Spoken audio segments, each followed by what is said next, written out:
Do you want to turn any wall from this to this?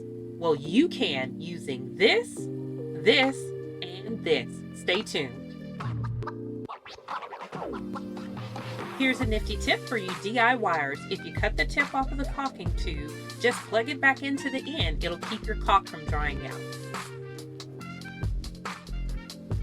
Okay, don't do what I did here, guys. I put the caulk on the wall and then put the towels up. Well, that gave time for the caulk to begin to dry out. Instead, put a ball of caulking on the corner of each tile and in the center. That way, it'll have more adhesive power. An important step is to seal those edges. It'll prevent water from seeping in between and warping the tiles. It doesn't matter how wide or narrow your grout line is, make sure you seal those edges. Now, one of the reasons why I use caulk instead of grout is because that's what I know how to work with. It's very easy to clean up and it's water soluble. And this is the final result, guys. Be sure to like, subscribe, and hit that notification bell.